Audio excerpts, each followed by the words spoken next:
With a glass and aluminum build, killer camera, curved screen and a totally usable build of 0-100-05 Android, the new Samsung Galaxy S6 Edge looks awesome on paper, but is it worth it? The S6 0-100-10 is the biggest departure for Samsung since the original Galaxy S. Plastic and fake chrome 0-100-15 are nowhere to be found. Instead we've got glass and real metal. The back is a single 0-100-19 sheet of Gorilla Glass 4 with a matching curved front fascia, and while you do lose the waterproofing 0-100-24 from the S5, I'll take the nicer design any day. My review unit is gold, which is actually 0-100-28, pretty attractive. However, hands down my favorite color is emerald green, which sadly isn't 0-100-33 available in the United States. Side by side with the normal S6, the Edge has a much thinner 0-100-39 edge, which helps to give you a bit more grip on what is otherwise a pretty slippery phone. 0-100-43 The curved display also helps to make the phone feel a bit smaller, which is nice for 0-100-46 one-handed use. There have been curved phones before like the LG G Flex, but the Edge is 0-100-51 much more subtle. Swiping gestures just feel cool, and being able to scroll on the side 0-100-56 without covering the screen is a nice little feature.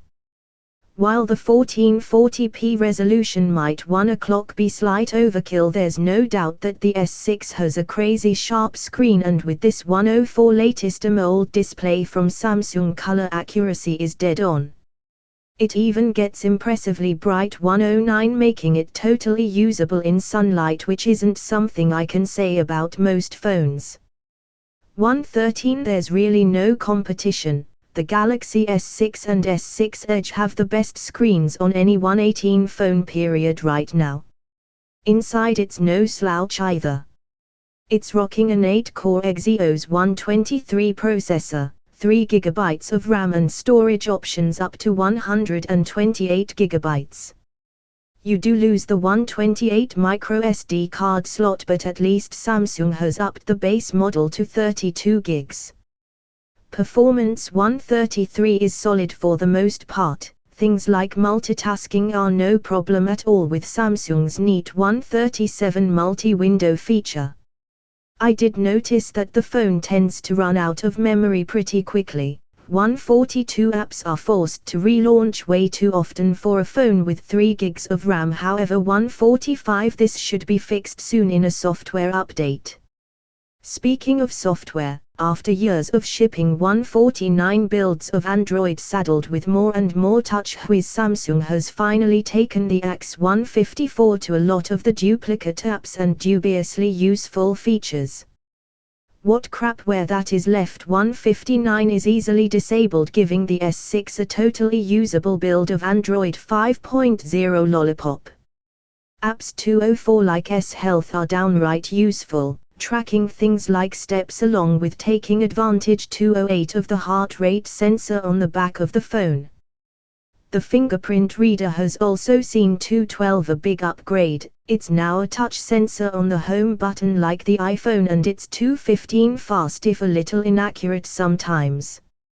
Even small things like the keyboard are among the 220 best options I've tried on Android, and the quick settings are customizable and nicely 223 laid out.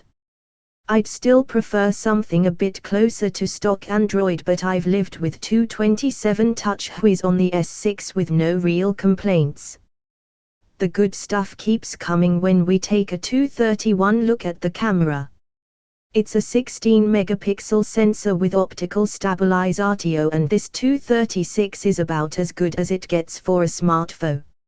Samsung added a new shortcut to open the camera 240 by double-tapping the home button, and it launches quickly no matter where you are. Snapping 244 pictures is well snappy, and the images themselves are impressive. There's tons of detail, and 250 the white balance is impressively accurate. The app is nicely laid out with options like 254 Pro mode, which gives you a little manual control with options like focus and exposure, but honestly 259 I just left it in auto mode for the most part.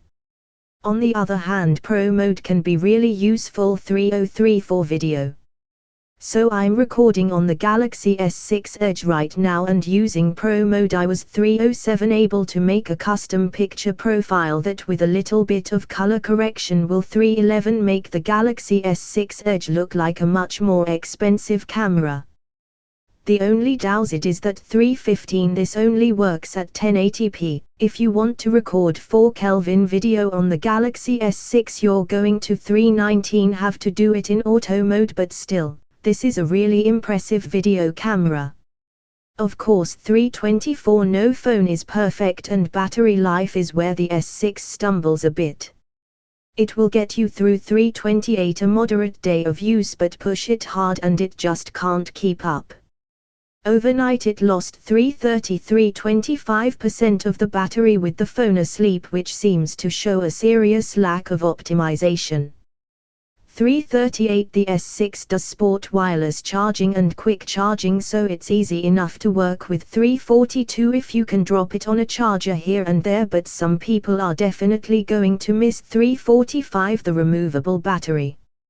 Hopefully a software update can keep the battery from draining 349 so much in sleep, but right now this is the biggest issue with the Galaxy S6. Samsung 353 has delivered a pair of seriously impressive phones, but which one should you go for? There's 357 really no downside to the Edge besides the price, and the curved screen is worth it in 401 my opinion, but you're getting essentially the same experience no matter which way you 404 go. It's not perfect, but the Galaxy S6 Edge is hands down one of the best phones you can buy.